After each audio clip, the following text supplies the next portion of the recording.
शस्त्र उठाने से पूर्व मेरे एक प्रश्न पर चिंतन अवश्य कीजिए। यदि मैं आपसे कहूं जो अश्वत्थामा मरा है वो वास्तव में आपका पुत्र नहीं, एक हाथी, तो क्या आपका जीवन आपको पुनः मधुर प्रतीत होने लगेगा? क्या आपका हृदय फिर से करुणा से भर जाएगा? यथार्थ कह रहे हैं वासुदेव। वास्तव में मेरे पुत्र की मृत्यु नहीं हुई।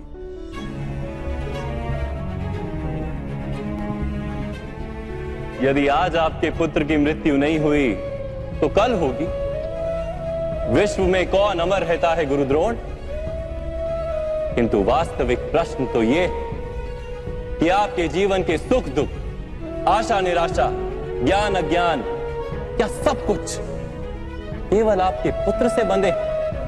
क्या आपके जीवन का दूसरा कोई मूल्य नहीं? क्या आपकी सारी शक्ति, सारा ज्ञान केवल आपके पुत्र के लिए? खुश, मेरे कारण वो संसार में आया। उसने मुझे सुख, सम्मान और स्नेह दिया। मेरे लिए जीवन में उससे अधिक महत्व का कोई नहीं। क्या प्रत्येक पिता अपने पुत्र से अधिक प्रेम नहीं करता? तो विचार कीजिए गुरुद्रोण, जिस पुत्र के प्रति आपको इतना अधिक प्रेम है, उसे वास्तव में आपने क्या दिया? संपत्ति दी, सुख दिए, राज्य दिया, संस्कार दिए, विद्या दी, धर्म का ज्ञान दिया गुरुदेव। क्या आप उसे कुछ भी ऐसा दे पाए जिससे उसे आपके रक्षा की आवश्यकता ही ना हो?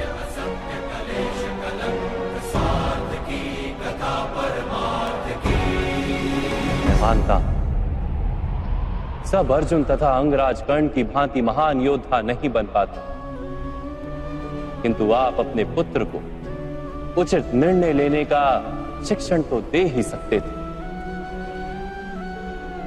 यदि आपने ऐसा किया होता तो आज आपका पुत्र धर्म का शत्रु नहीं होता और आपको भी अधर्म के पक्ष में रहकर युद्ध नहीं करना पड़ता। मैं अपने पुत्र अश्वत्थामा को सारे सुख देने की इच्छा रखता था वासुदेव। मेरे पुत्र अश्वत्थामा के प्रति मेरे मन में प्रेम के कारण। प्रेम तो उन्नति देता है, उचित अनुचित का ज्ञान देता है गुरुदेव। प्रेम होता तो आप भी अधर्म से नहीं बंधते और आपका पुत्र भी अधर्म से छूट जाता। वास्तव में ये प्रेम नहीं, आपके मन का मोह है।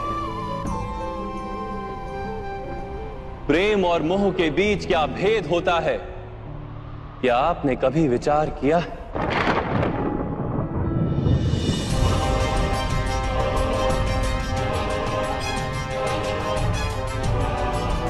प्रेम से ही तो मोह का जन्म होता है वासुदेव।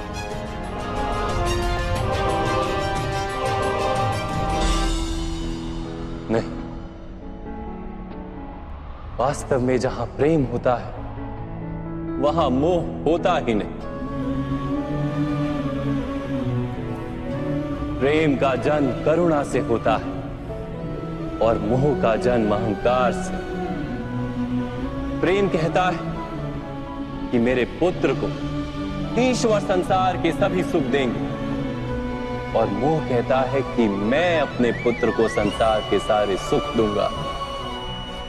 प्रेम कहता है कि मुझे अपने पुत्र पर गर्व और मोह कहता है कि मेरे पुत्र को मुझ पर गर्व। प्रेम मुक्ति देता है गुरुदेव, मोह बांधता है। प्रेम धर्म है गुरुदेव और मोह अधर्म।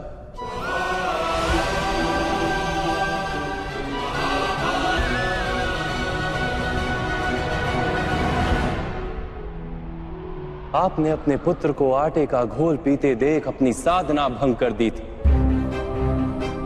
उसके स्थान पर अपने पुत्र को आटे के घोल से संतोष मानने की शिक्षा दी होती। अपनी साधना भंग करने के स्थान पर उसे संघर्ष करके कुछ प्राप्त करने का शिक्षण दिया होता, तो क्या आज आपकी स्थिति कुछ भिन्न नहीं होती? अपने पुत्र का भविष्य उज्जवल बनाने के प्रयासों में आप उसके चरित्र को उज्जवल बनाना भूल ही गए। आपके मोह के कारण उसके जीवन से धर्म नष्ट हो गया। लोभ, भय और लालसा का शिक्षण दिया आपने उसे, और स्वयं भी उसी मोह के कारण वास्तव में आप गुरु तो कभी बन ही नहीं पाए,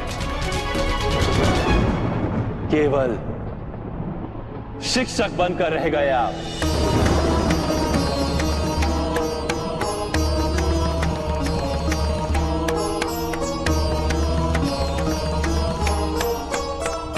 ऐसा क्यों कह रहे हैं वासुदेव? मैंने तो अपने संपूर्ण जीवन में अपने सारे शिष्यों को संपूर्ण निष्ठा से उत्तम बनाने का प्रयास किया है। गुरु वो होता है जो विद्या का दान देता है, विद्या का व्यापार नहीं करता। इसीलिए गुरु को अपने शिष्यों से दक्षिणा की आशा होती है,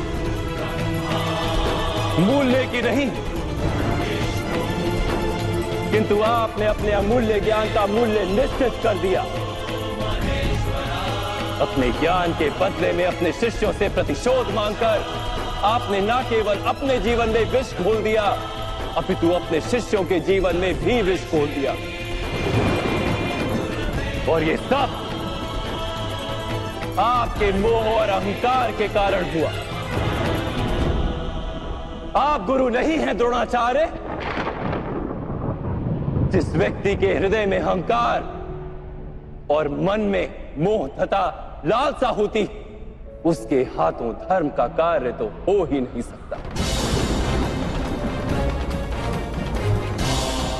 इसलिए महर्षि भरद्वाज के पुत्र जैसे बाढ़ में डूबता हुआ व्यक्ति किसी वृक्ष को पकड़कर स्वयं की रक्षा करता है, वैसे ही इस अंत समय में धर्म को पकड़ लीजिए। आज समय है उचित निर्णय लेने का। मोह का त्याग कीजिए। मैं इसी क्षण आपके प्राण ले सकता हूं, किंतु मेरी इच्छा है कि आप जीवन में एक उचित निर्णय स्वयं लें।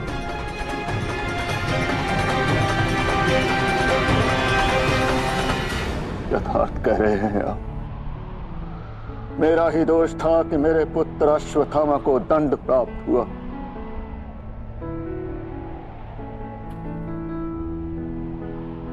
अब समय आ गया है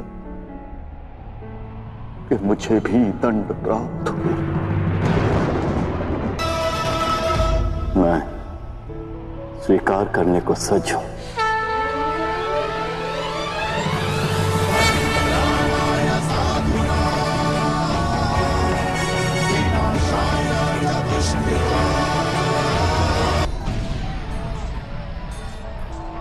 मेरा अंत समय आ गया है वासुदेव।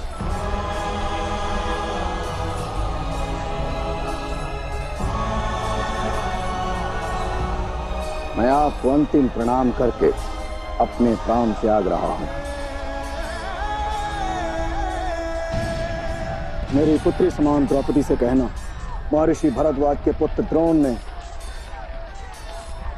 मृत्यु से पूर्व उसकी क्षमा मांगी थी।